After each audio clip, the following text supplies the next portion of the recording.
My name is Susan Davison Craig, and I am from Marlin. Grew up here. I was born in 1961. I like it because it's my hometown, and there's lots of conveniences. You know, you go to the grocery store, you see everyone you know.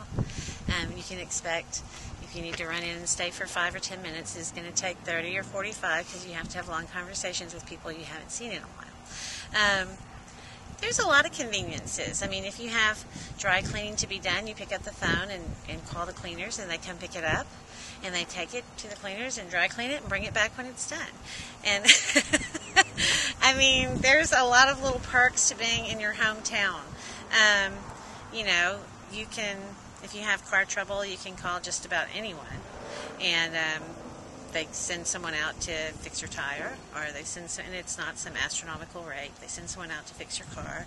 There's a lot of little nice perks to being in a small town. I'm a member of a club in Marlin called the Wednesday Matinee Musical Club, and it was founded 110 years ago. We're in our 110th season. The musical club used to meet every Wednesday at 4 o'clock in the afternoon, and, you know, formal attire, hats and gloves. We don't do that anymore. We still dress up, but we don't meet every Wednesday. It's every third Wednesday at 4 o'clock, and what we do is we have a course of study each year, and it might be on a specific composer or a specific type of music, and then a different person has a program, and we meet in different people's homes every year. Anyway, so that, but I feel like we've maintained our Constitution, and it's really been held together because we haven't wavered at all. And so everything, it seems a little formal, I mean, but it's maintained itself for 110 years because we have stuck to the bylaws, stuck to the Constitution. And, you know, there's a nominating committee that names the president, vice president, I mean, the whole thing every year. And I think that works. I think that works really well. I mean, it's proof that it does has for 110 years. My white friends all had black maids. Everyone had a maid, and they were all a black maid who all of my friends loved our maids very, very much. They were wonderful people and taught us wonderful lessons and things that I think about every day.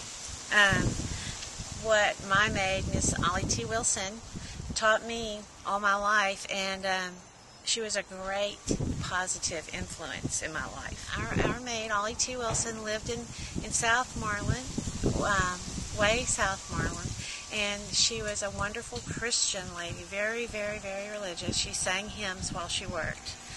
She read her Bible while we ate lunch. After she had fixed lunch for us, she would go in the other room and read her Bible and study for her Sunday school lesson. And I remember when my uncle was a doctor here in town, and one night Ollie called my father at about 2 in the morning, and she was screaming hysterically because her daughter had gone into labor, and of course they planned on delivering the babies at home, and she was having twins, and she was about to die. And so she called my father, and he left and picked up my uncle, and they rushed her house. I don't know if he delivered the babies there or took her directly to the hospital here and delivered the babies. But I remember that so vividly. It was such a crisis, but it all turned out well.